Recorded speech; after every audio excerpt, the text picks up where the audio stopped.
This is some grape juice and this is some water. Now I'm going to put some grape juice in this water. Now this is diluted grape juice, right?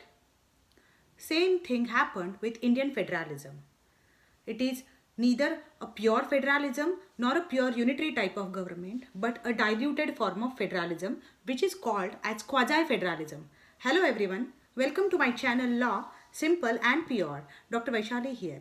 And in today's lecture, we are going to learn Indian federalism with all its characteristics. US federalism is a pure type of federalism or classic example of federalism. US, Australia, these are pure federations. In India, it's a mixture of unitary and federal features. India, Spain and Belgium, they are semi-federal, we can say that. When Britishers left India, India was used to unitary pattern of government. Britishers ruled entire India. So Indians were ruled by British government which was unitary. When they left and when our constitution was made, Constituent Assembly realized that Indians cannot get governed by pure unitary features, and that's why they borrowed federalism from USA. But pure federalism was not again suitable for India, and that's why that federalism was diluted so as to make it suitable for Indian conditions. So what is pure federalism? Number one is existence of dual government. One at a central level and one at a state level. So dual type of government is a feature of federalism. Number two, separation of powers. Separation of powers between central and state government is again a feature of federalism, and again separation of power between three units of government, legislature, executive and judiciary, is again a feature of pure federalism. Next, written constitution. USA has a written constitution and it is essential to protect federalism. In UK there is no written constitution and they do not have federalism. It's a unitary type of government. Next feature is rigid constitution. Rigid constitution means which cannot be easily amended or changed. Next feature is supremacy of the constitution.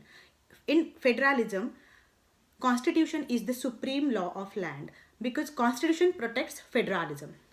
And then independence of judiciary. So judiciary will independent of legislature and executive, and it will not be controlled by executive. So this is about pure federalism. Now let us see what happens in India. Features of Indian federalism. Number one, dual type of government. Do we have it? Yes, we do have it. One is a central government and one is state government. Power is divided between central and state government. All the important matters of national importance like defense, international collaboration, terrorism, these things are in the central authority. Matters which are important to state like education and all, sanitary facilities and all, they are given to states, right? And there are some powers which can be controlled by union as well as state, and that's why three lists are made by the Indian Constitution: Union list, state list and concurrent list.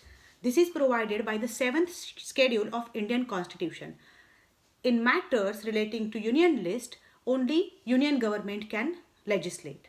On matters coming under state list, only and only state government can legislate. And when matter is in a concurrent list, both can legislate. Next feature of federalism, written constitution. Do we have written constitution in India? Yes, we do have written constitution in India. Number third, rigid process of amendment. Is it rigid to amend a constitution in India? Is it difficult? Yes, it is difficult, but it can be amended. Next feature, independence of judiciary. Yes, in India we do have an independent judiciary. Then what are the unitary features of Indian constitution? Number one, flexibility of the constitution. Constitution is a blend of flexibility and rigidity. Certain features of the constitution like basic structure cannot be altered or amended at all. But there are certain features which can be amended by a required majority. Second, more and more powers they vest with the center. So states are there, but they are not totally sovereign or supreme like US Constitution, but they are under the control of central government and more powers lay within the central government. Next thing, unequal representation of states in the Rajya Sabha. So that is again a unitary type of feature which is not a pure federal feature. Next, the executive is a part of legislature. In India, the executive in both the center and state is a part of the legislature, which goes against the principle of separation of powers. Next thing, Lok Sabha is more powerful than Rajya Sabha. So more importance is given to Lok Sabha, and again it is a unitary feature. Emergency powers, during emergency more powers are given to central government. Again federalism is diluted. And in India, integrated judiciary. It is independent. But in US, every state has a Supreme Court of its own. In India, there is only one Supreme Court. In India, we have a hierarchical judiciary. So Supreme Court is at the apex level, which is at a central level, and below the Supreme Court all the high courts are there, and then comes district and sessions court. So we have integrated type of judiciary, and we do not have separate Supreme Court for each and every state. So these are the unitary features of our constitution. And again, federal countries provide for dual citizenship, but in India there is only single citizenship provided. So yes, India is a federal country. So if there is an objective question for JMFC or for LSAT whether India is a federal country or not, yes, it is a federal country. But if the question is like that, whether it is purely federal, quasi-federal or unitary, answer should be quasi-federal. Because though India is a federal country, that federalism is diluted to a great extent by mixing of some unitary features in that federalism. Just like how I diluted this grape juice with water. So it is a diluted form of federalism and not a pure form of federalism. And that's why it is called quasi-federalism.